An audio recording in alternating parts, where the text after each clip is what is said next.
Hello, everyone, and thank you for joining Beauty Beyond the Ashes podcast, where we talk about all things forgiveness, restoration, freedom, healing, and wholeness so that we can walk into our calling and purpose for God with courage and boldness. I am your host, Tanya Bailey Jones. Listen, I am excited to be here. I won't be before you long. I know that I'm a little bit behind on podcasts, but we have a special episode coming out next week on Wednesday with the beauty conversation. And then 2 weeks after that, we'll have another beauty conversation. And I'll tell you why. Why? Because this is April, and April is Abortion Recovery Awareness Month. And these two young ladies have so graciously agreed to these beauty conversations, and they're going to share with you what it has meant to them to go through an abortion recovery program with me. And just to kind of talk to you about where they were before, what prompted them to start the process of healing and recovery, and where they are now. And I am so proud of both of them and excited that they will be joining us in a couple of weeks. But let's talk a little bit about April and it being Abortion Recovery Awareness Month.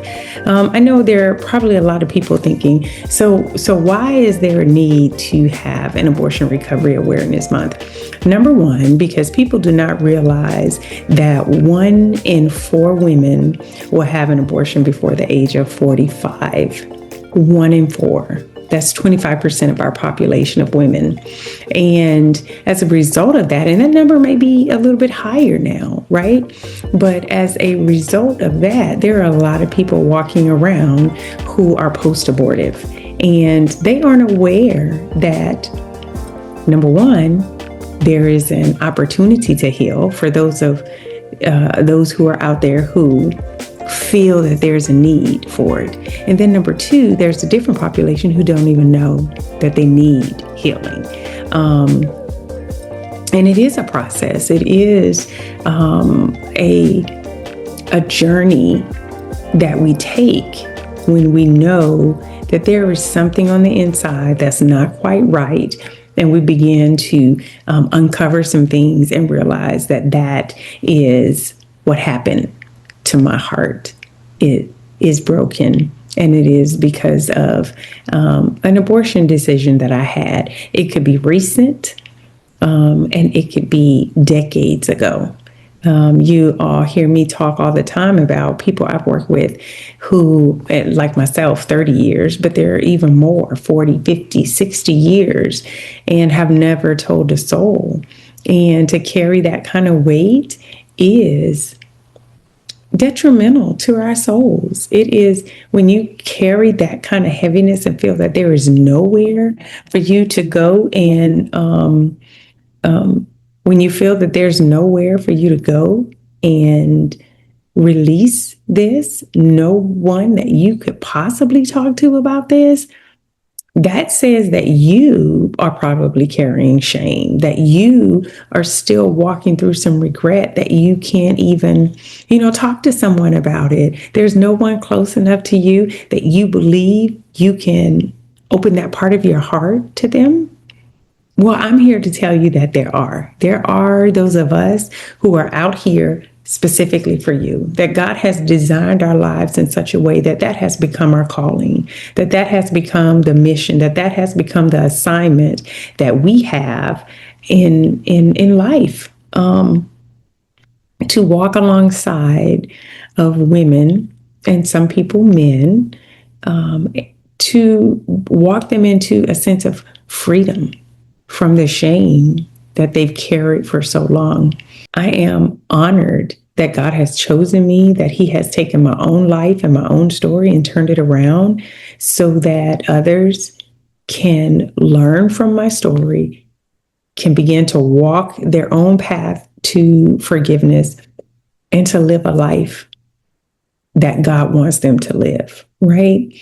And one of the things I want people to understand is that, number one, there is a grieving process that happens when a woman decides to have an abortion, because that is a loss. And in years to come, her heart may feel that loss, but she doesn't even know that's what it is, and that she's actually grieving. So that's like the awareness that we need to have, even if we aren't post-abortive and we know someone who is post-abortive, and we recognize this, and we know that that person has had an abortion, and we can see that some of the signs and symptoms that that come along with what we call past post-abortion stress syndrome. And if you see my book here, Pearls in the Pews, I list some of those signs and symptoms in there. And this book in particular, Pearls in the Pews, Bringing Post-Abortion Healing to the Church, and the church, is for that specific reason, to bring awareness to the individual, the churched woman, the Christian woman who made this decision and maybe living in some regret, maybe living in some shame, maybe carrying the weight of that decision for decades, and they aren't aware there is grace for the decision that they've made. God offers grace. He offers his grace even to us, right? And the second purpose of this book is to make the church aware of how many women are sitting right there in their congregations who are suffering in silence because they feel they have nowhere to go with this thing that they're carrying. They don't even know what to name it. They don't know what to do with it. They don't know how to process it. And so they carry it. And I truly, truly believe that when we carry this kind of shame, and any shame, that we can't fully be used in what God has called us to do, because there is a blockage. Like you don't go to him as boldly as you would if you weren't carrying that shame, because you feel like you can't. You feel like you aren't worthy to. He says, come boldly to the throne of grace. It's his throne of grace, and it applies to the post-abortive woman as well. That is what Abortion Recovery Awareness Month is all about. It's about letting society know that there is a recovery, there is a grace, there is a healing, there is a forgiveness for even the choice of abortion. And for me, it's about the women that are sitting in the pews who feel that they are unable to be forgiven. And if they're forgiven, they feel they have to work themselves into being loved by God. They have to work themselves into coming back into God's grace. They have to work themselves back into a relationship with God. And that's not the case. It's not the case. God's grace is free. God's forgiveness was paid for already by Jesus Christ. So when we're believers in Jesus, healing and cleansing is for us. The word says that Jesus is just to forgive us and cleanse us of all unrighteousness. So that is for the post-abortion woman. So I am excited about what's going to come in the next couple of weeks on the podcast for the month of April, and hearing from these two beautiful, lovely ladies who we now refer to as Pearls. And they will be bringing their own testimony and just hoping to open the eyes of others who have gone through this so that they can walk into their healing.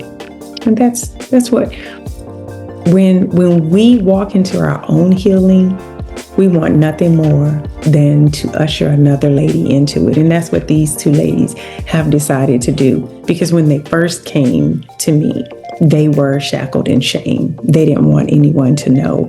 And now they are speaking out in the church about the grace and compassion and forgiveness of God. And that just does my heart so much good. So I just wanted to pop in here and let you all know that it's Abortion Recovery Awareness Month, and that we will be acknowledging and supporting things in this month. Okay?